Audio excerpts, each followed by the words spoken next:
Oke, shalom, selamat malam. Saya hari ini nggak bisa live streaming, tapi saya edit dulu karena memang banyak ayat-ayat yang mungkin lebih mudah kalau saya tampilkan nanti. Dan hari ini kita melanjutkan apa yang sudah menjadi pembahasan minggu lalu, bicara tentang nikah beda agama. Sebelum kita mulai, mari kita tundukkan kepala, kita berdoa. Tuhan, terima kasih. Kami kembali hadir di dalam pendalaman Alkitab sesi 2 untuk bicara tentang pernikahan beda agama. Engkau yang berikan hikmat sehingga hamba-Mu bisa menjadi saluran firman Tuhan.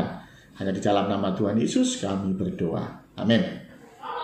Oke, sekali lagi kita akan membahas tentang nikah beda agama sesi 2. Ya, saya harap ini bisa selesai ya, sehingga tidak perlu ada sesi 3. Sebetulnya saya mau bahas tentang ini lalu sudah saya sentil, yaitu Saifuddin Ibrahim yang menyampaikan tentang permintaannya merevisi 300 ayat Al-Quran, tapi kayaknya saya akan tampilkan yang ini dulu. Ya, mungkin minggu depan kita akan bahas tentang itu. Nah, minggu yang lalu kita sudah bicara tentang perbedaan antara perjanjian lama dan perjanjian baru. Lalu studi kasus bagaimana kalau kejadiannya seperti yang sudah disampaikan kemarin. Bisa nanti lihat lagi, linknya nanti saya coba kasih di atas deh ya. Nah, itu untuk minggu yang lalu. Nah, sekarang untuk minggu ini, untuk hari ini kita akan belajar mengapa dilarang. Ya, tentu ada alasannya Tuhan melarang ya pernikahan beda agama. Walaupun sekali lagi sempat terjadi di Semarang dan saya yakin sempat terjadi di banyak tempat ya tentang bicara pernikahan beda agama. Tapi sekali lagi minggu yang lalu sudah saya tegaskan bahwa itu tidak boleh ya, itu tidak boleh. Nah, sekarang kenapa dilarang? Oke, yang pertama ada 3 paling tidak. Yang pertama adalah masalah perbedaan status. Ya, maksudnya perbedaan status apa? Di dalam kacamata Tuhan, orang percaya dan orang tidak percaya itulah yang dibedakan oleh kacamata Tuhan. Ya, Tuhan tidak membedakan orang Jawa, orang Chinese, orang Amerika, enggak. Ya, Tuhan tidak membedakan kaya, miskin, tidak. Tetapi di mata Tuhan yang beda adalah orang percaya dan orang tidak percaya. Ya, nah di dalam 2 Korintus 6 ayat 14 dikatakan janganlah kamu merupakan pasangan yang tidak seimbang dengan orang-orang yang tak percaya. Jadi orang percaya dengan tak percaya di dalam kacamata Tuhan tidak seimbang. Sebab apa? Sebab persamaan apakah terdapat antara kebenaran dan kedurhakaan? Atau bagaimana terang dapat bersatu dengan gelap? Jadi memang ini sesuatu yang tidak mungkin bisa disatukan ya. Bahwa gelap dan terang itu menjadi sebuah simbol dari orang-orang tak percaya dan orang-orang yang percaya. Nggak akan mungkin bisa digabung ya. Walaupun ada yang berkata bahwa cinta itu bisa menyatukan perbedaan, tetapi ada beberapa perbedaan yang tidak akan mungkin bisa disatukan dengan cinta. Contoh, ya jenis kelamin itu harus berbeda, ya laki-laki dan perempuan. Ya nggak terus atas nama cinta, nggak apa-apa lah laki-laki sama laki-laki, ya itu juga nggak boleh. Ya walaupun cinta, ya, tetapi laki-laki dengan laki-laki tidak boleh menikah karena itu tidak bisa. Ya ini bicara tentang ada yang tidak bisa dipersatukan sekalipun itu dengan cinta ya. Jadi cinta tidak bisa menyatukan urusan ini. Ya, gelap dengan terang tidak akan bisa menjadi satu.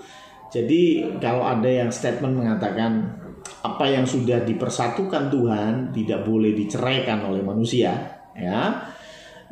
Kalau saya balik logikanya berarti apa yang sudah diceraikan oleh Tuhan tidak boleh dipersatukan manusia ya. Jadi apa yang sudah diceraikan oleh Tuhan itu apa? Ya ini gelap dan terang. Gelap dan terang itu sudah dipisahkan oleh Tuhan, nggak akan bisa disatukan. Maka dari itu jangan menyatukan yang sudah dipisahkan oleh Tuhan ya. Jadi ayat yang paling kuat ya ini ya, kita tidak boleh bersatu karena memang nggak mungkin bersatu. Tuhan sudah bilang begitu. Wah mungkin kok ya. Ya Anda hanya melihat dari casingnya saja ya. Anda belum lihat dari keluarga itu secara utuh ya. Tetapi intinya tidak bisa bersatu. Kenapa? Lebih dalam lagi dikatakan di Yohanes 8 ayat 44. iblislah yang menjadi bapamu. Jadi ini bicara kepada orang-orang yang tidak percaya. Orang-orang tidak percaya dikatakan Tuhan, iblis yang menjadi bapamu. Jadi mereka itu, orang yang tidak percaya dalam kacamata Tuhan adalah anak-anak iblis. Ya, karena hanya ada dua, percaya tidak percaya, anak iblis, satunya anak Tuhan. Nah, maka dari itu iblislah yang menjadi bapamu dan kamu ingin melakukan keinginan-keinginan bapamu.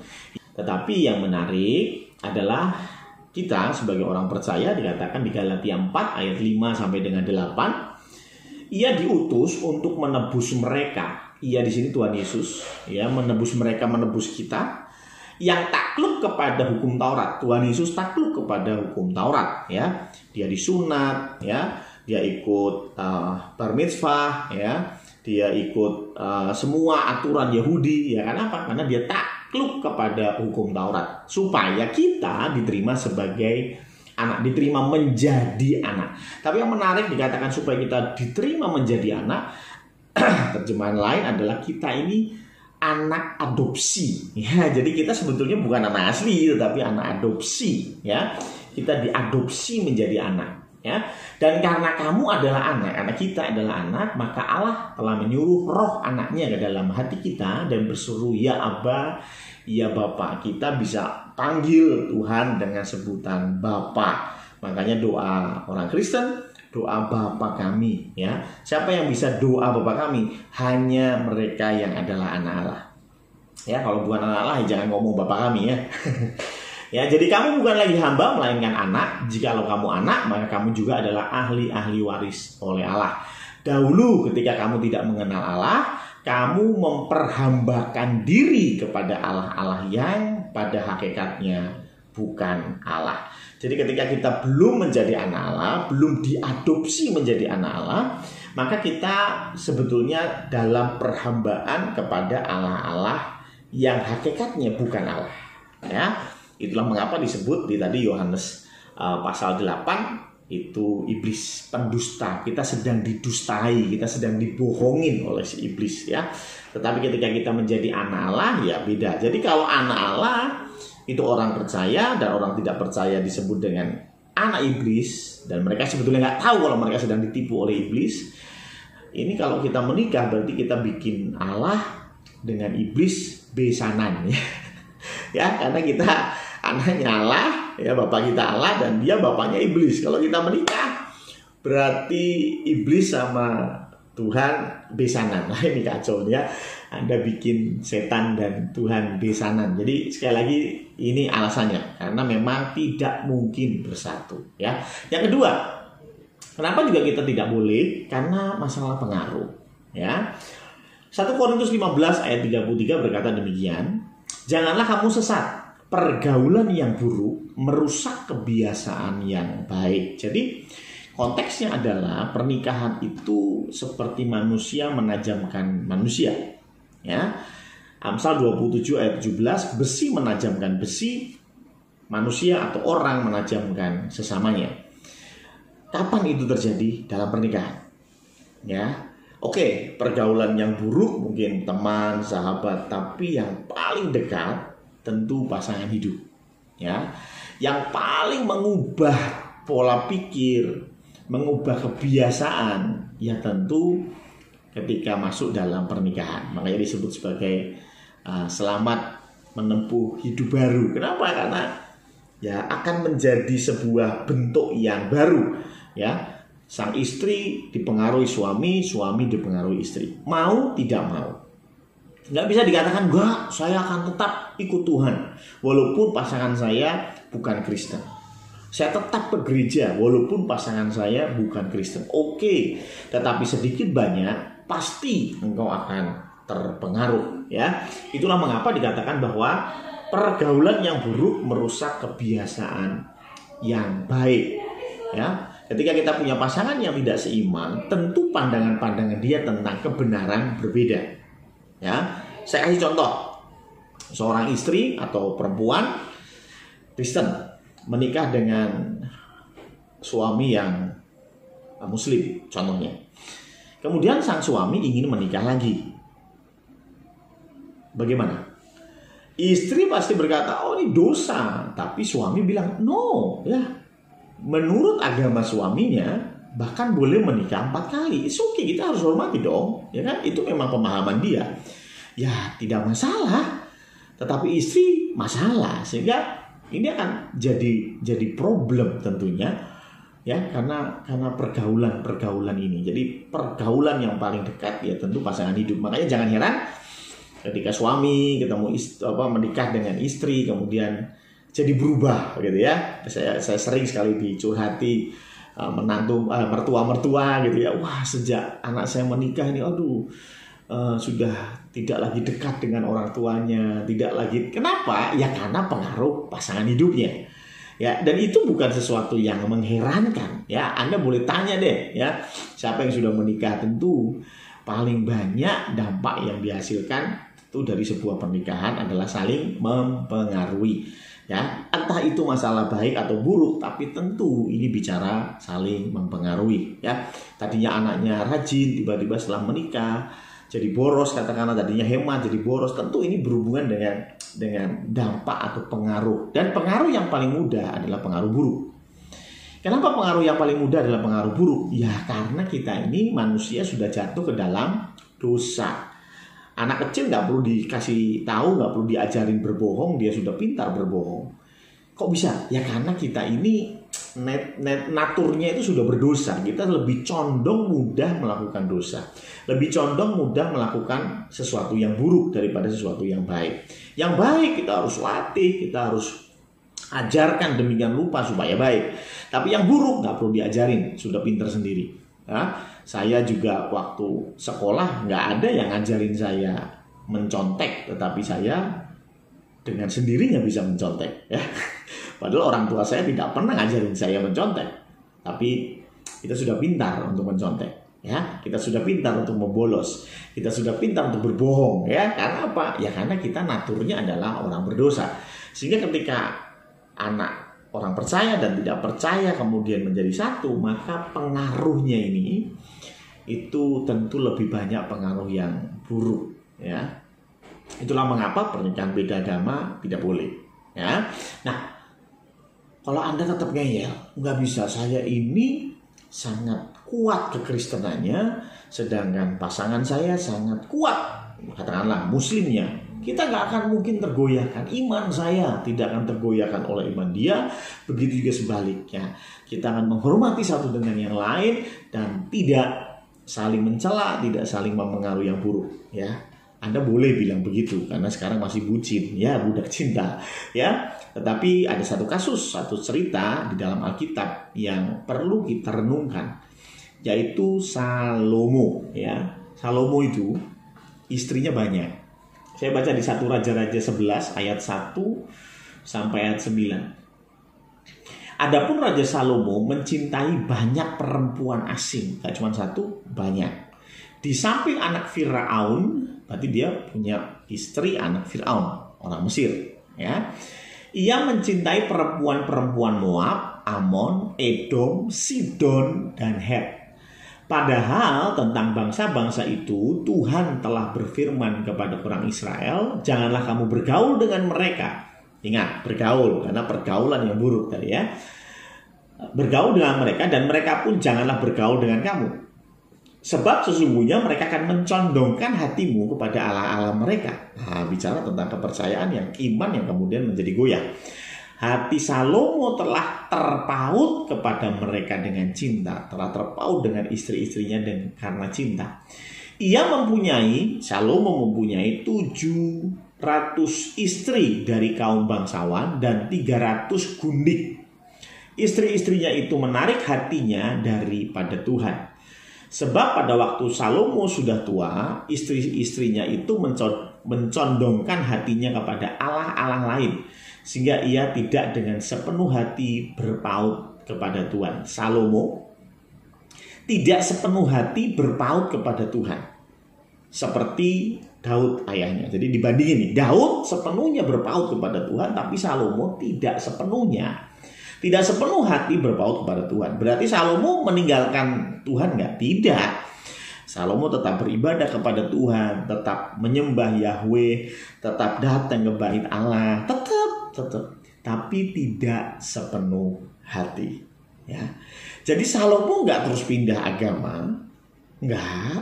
Salomo tidak meninggalkan Tuhan, tidak. Tetapi Salomo tidak sepenuh hati. Ayat kelima.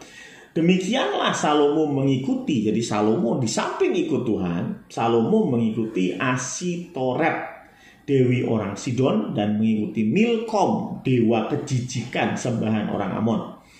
Dan Salomo melakukan apa yang jahat di mata Tuhan, dan ia tidak dengan sepenuh hati mengikuti Tuhan. Diulangi lagi, tidak sepenuh hati mengikuti Tuhan, seperti Daud ayahnya.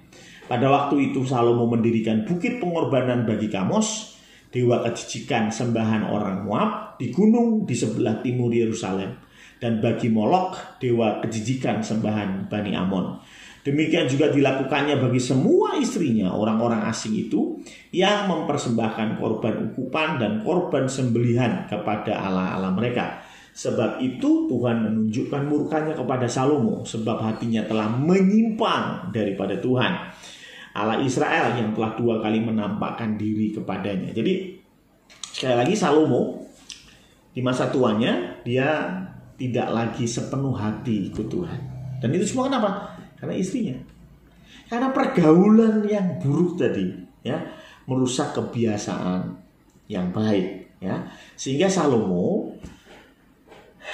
akhirnya menduakan Tuhan. Ini menarik karena dikatakan bahwa bagus lah.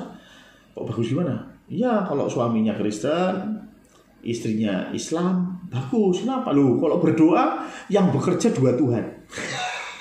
Tuhannya orang Kristen memberkati, Tuhannya orang Islam juga memberkati. Jadi keluarganya dapat berkat ganda. Salah, ya.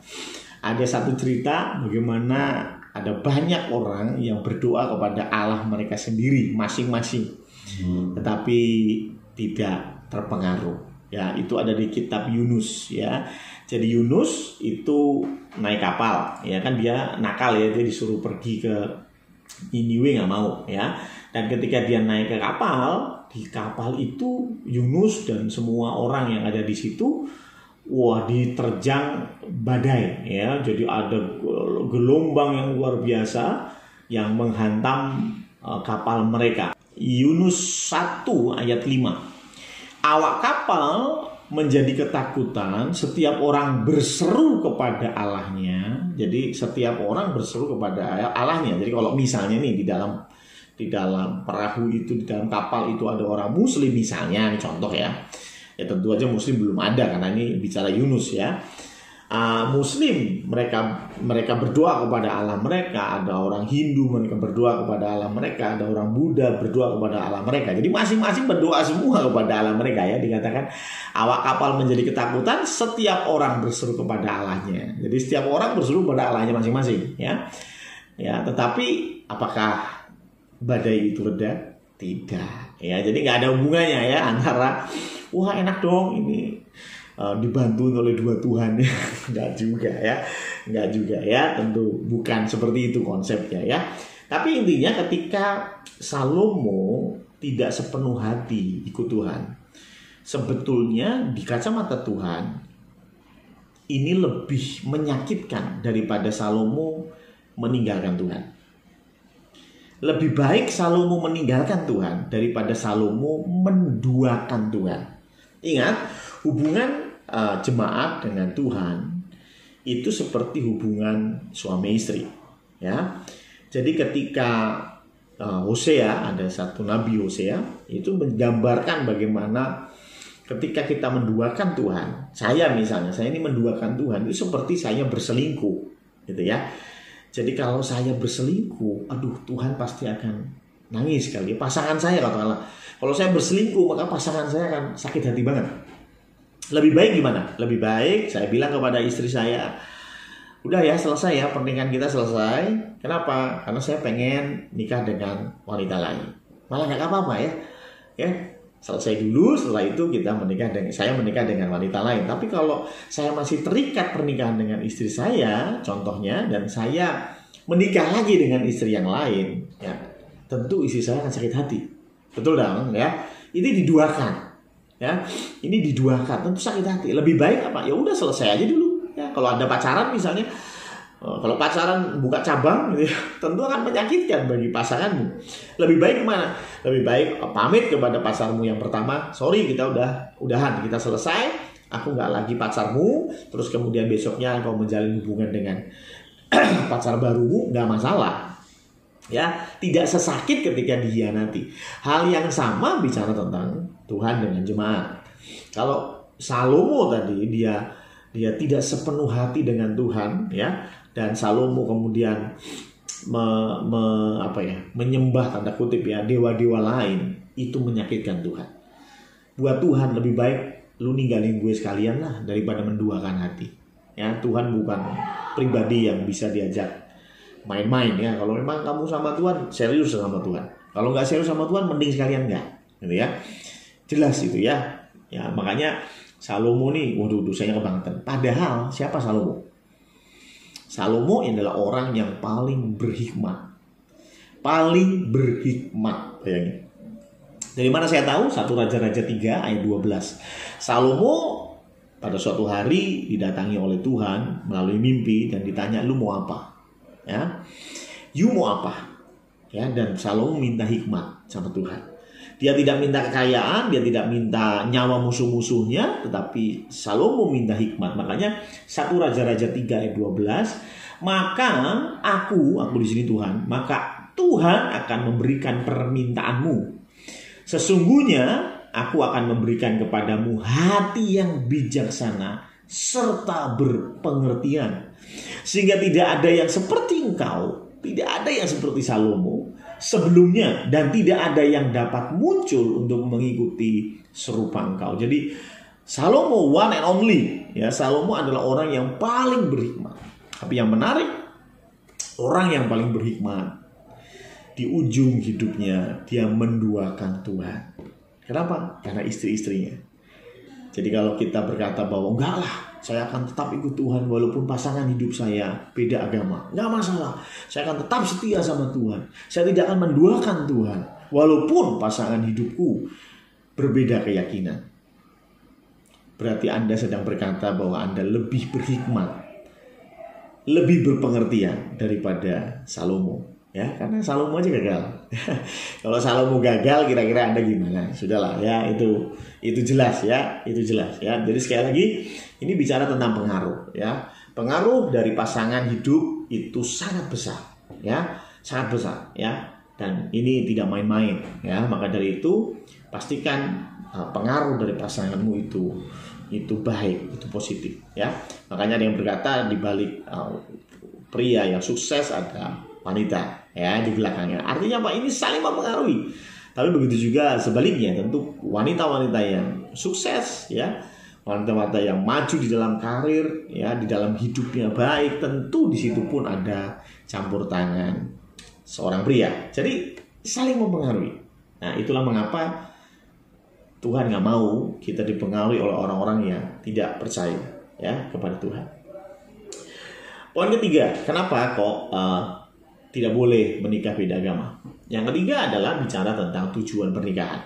Kita harus mengerti dulu konsep tentang tujuan pernikahan. Ya, tujuan pernikahan apa sih? Di dalam Efesus 5 ayat yang ke-22 ini dikatakan dengan jelas, istri-istri tunduklah kepada suamimu seperti kepada Tuhan. Jadi di dalam konteks Kristen, suami istri seperti yang tadi saya sudah bilang, itu seperti Tuhan dengan jemaat. Ya, jadi suami itu seperti Tuhan dan istri itu seperti jemaat. Hai istri, tunduklah kepada suamimu seperti kepada Tuhan. Karena suami adalah kepala istri sama seperti Kristus adalah kepala jemaat. Dialah yang menyelamatkan tubuh. Jadi Tuhan itu dilambangkan dengan suami, jemaat dilambangkan dengan istri. Ya, karena itu sebagaimana jemaat tunduk kepada Kristus, demikian jugalah istri kepada suami dalam segala sesuatu.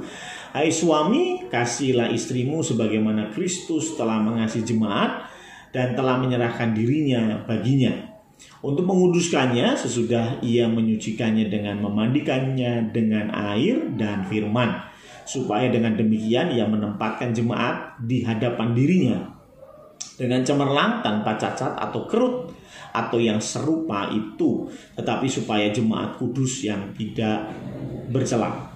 Demikian juga suami harus mengasihi istrinya sama seperti tubuhnya sendiri. Siapa yang mengasihi istrinya mengasihi dirinya sendiri.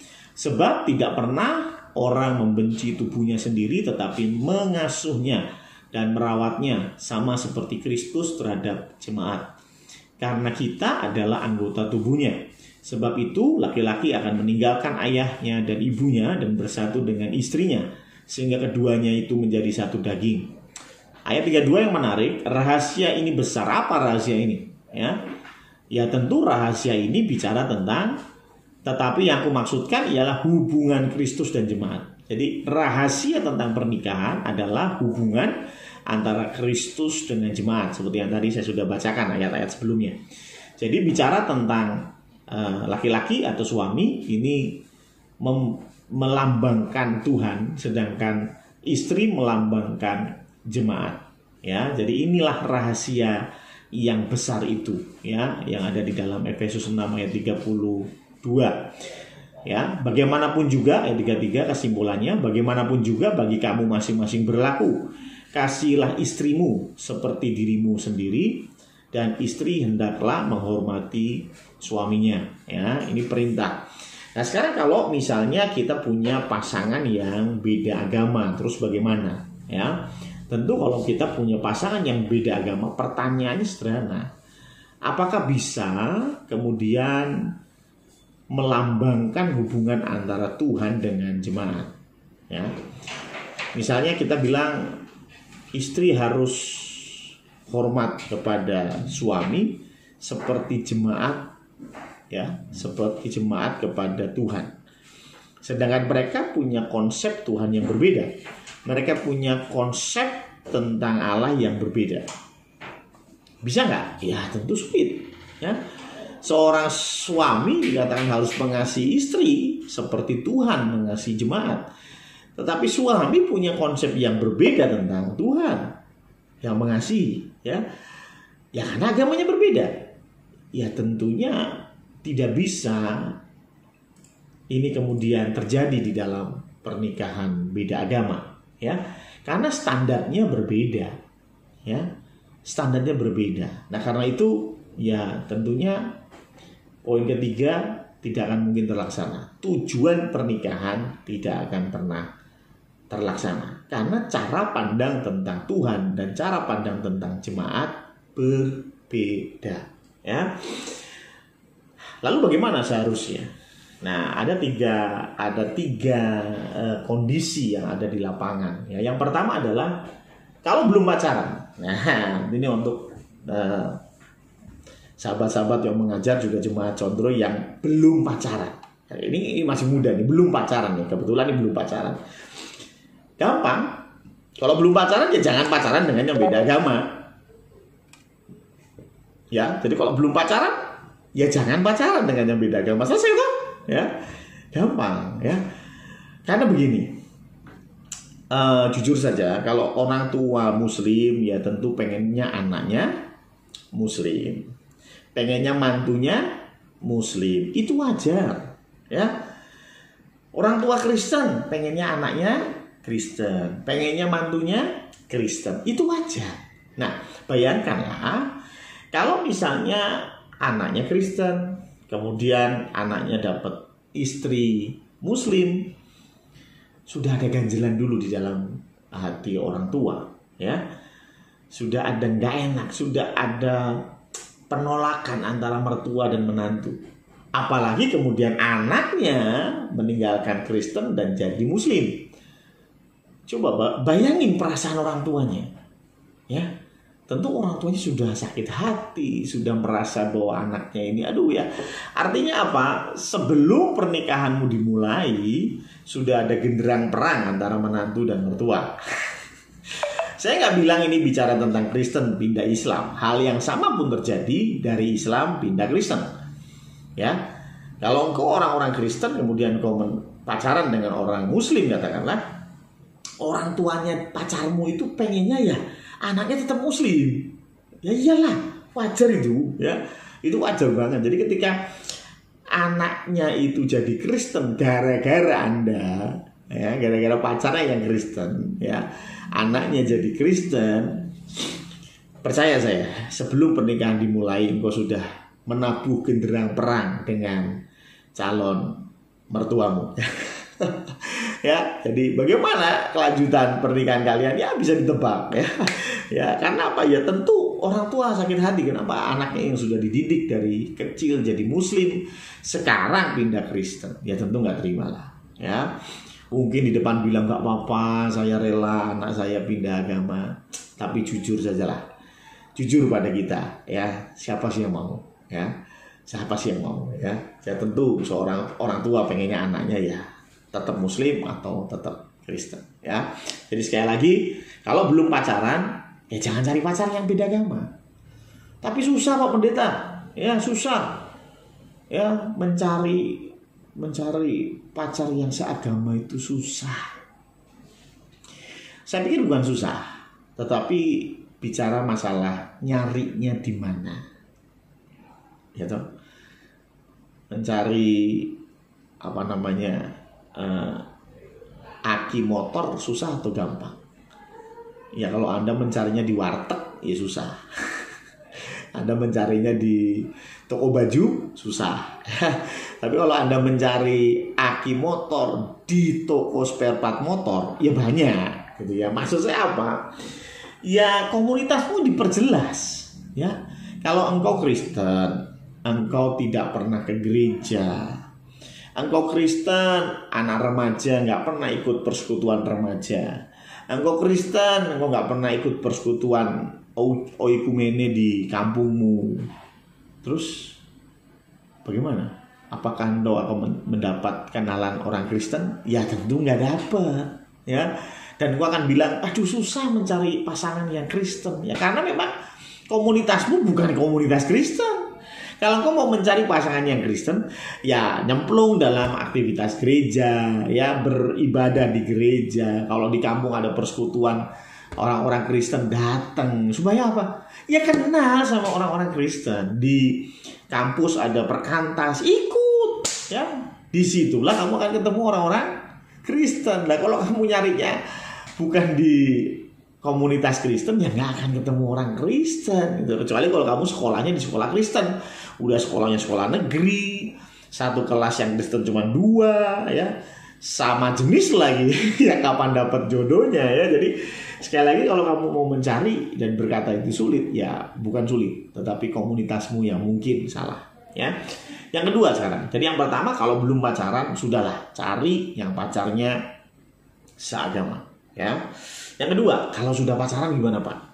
Ya, kebetulan ini saya lihat video Bapak ini, saya udah punya pacar dan sudah pacaran 3 tahun dan kita emang betul-betul bucin gitu ya. Kita udah nggak mungkin bisa dipisahkan lagi lah gampangnya begitu. Saya betul-betul serius sama dia, usia kita juga sudah cukup matang untuk melanjutkan ke jenjang pernikahan. Gimana? Gitu ya.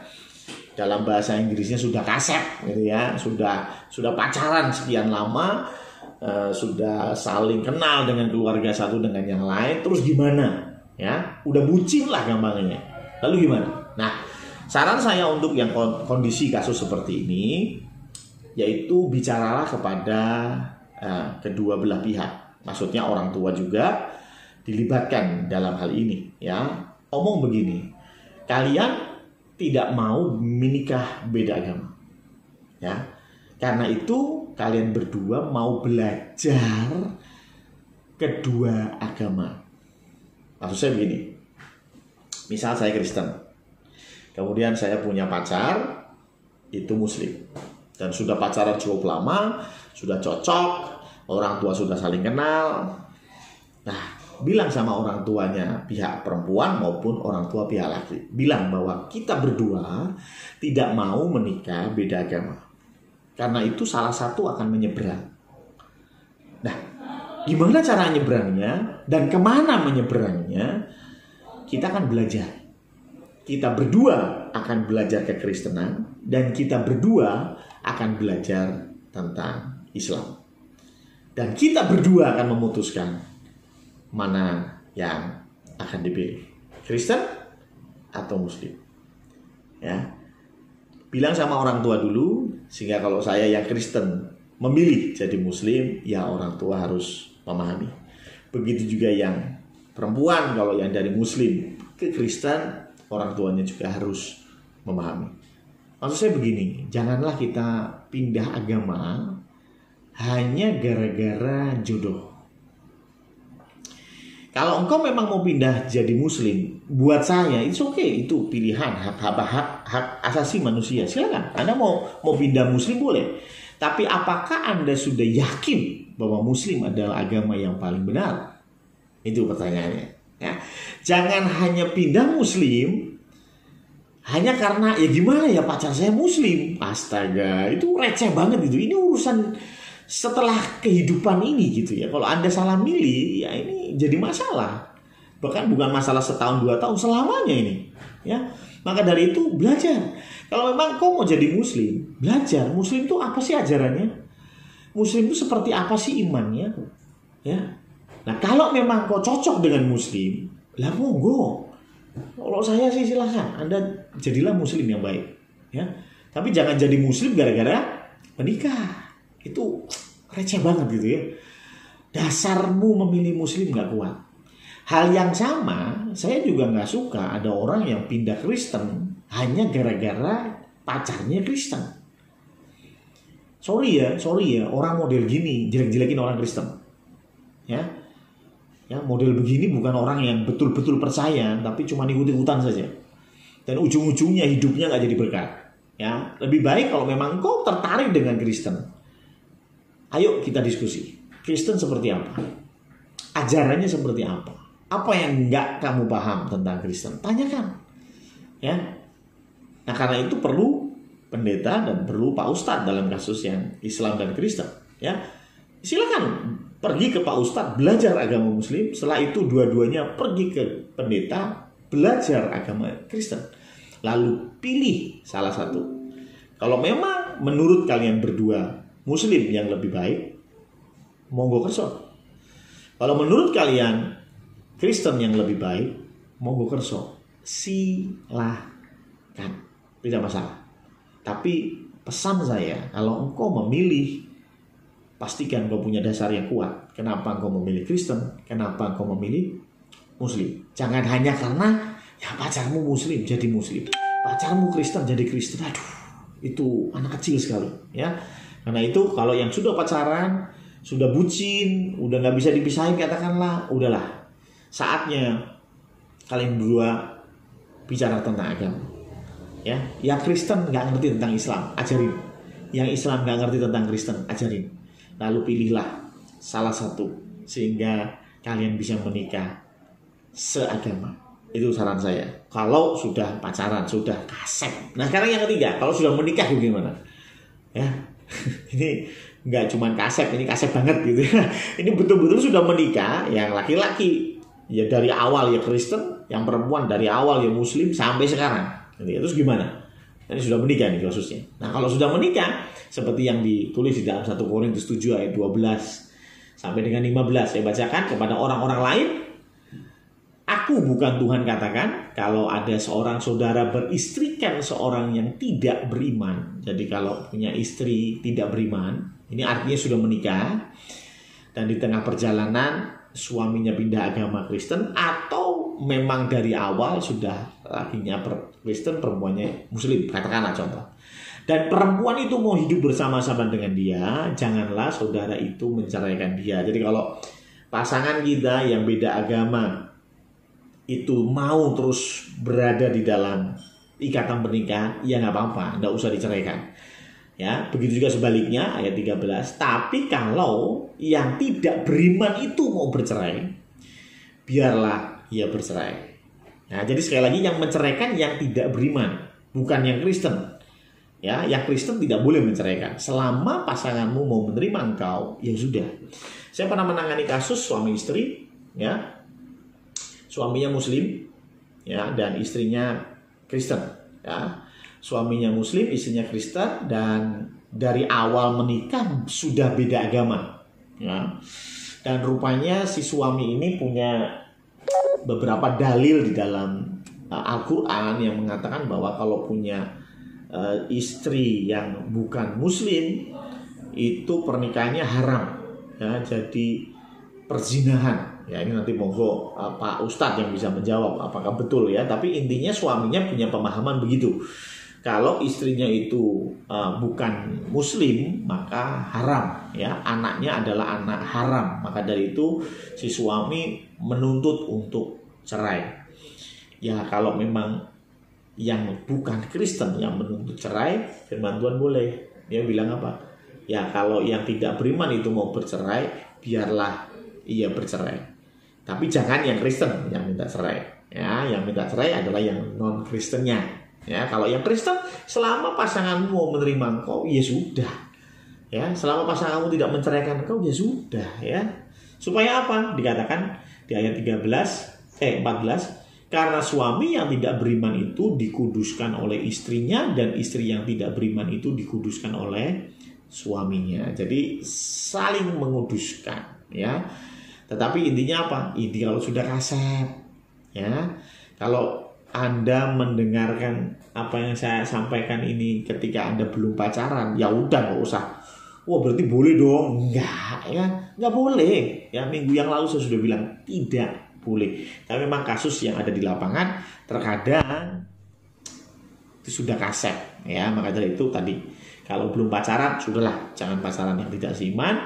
Kalau mengatakan bahwa susah nyarinya, komunitasmu yang salah. Yang kedua, sudah pacaran, ya sudah, yuk belajar agama A dan belajar agama B bareng-bareng, dan putuskan mana yang kalian pilih. Dan yang ketiga, kalau sudah menikah, tadi saya bilang, kalau pasanganmu yang beda agama mau menerima engkau, ya sudah, hiduplah dengan dia. Tapi kalau pasanganmu yang beda iman, yang tidak percaya Tuhan, mereka yang ingin menceraikan Anda, ya sudah, ceraikan saja, karena memang itu yang tadi disampaikan oleh Paulus pada jemaat di Korintus. Saya kira itu untuk bicara tentang nikah beda agama. Terima kasih, Tuhan memberkati. Saya harap minggu depan saya bisa bicara tentang Saifuddin Ibrahim. Mari kita tundukkan kepala, kita berdoa. Tuhan, terima kasih karena pendalaman Alkitab berjalan dengan baik, dan biarlah kami diperlengkapi. Hanya di dalam nama Tuhan Yesus Kristus kami berdoa. Amin.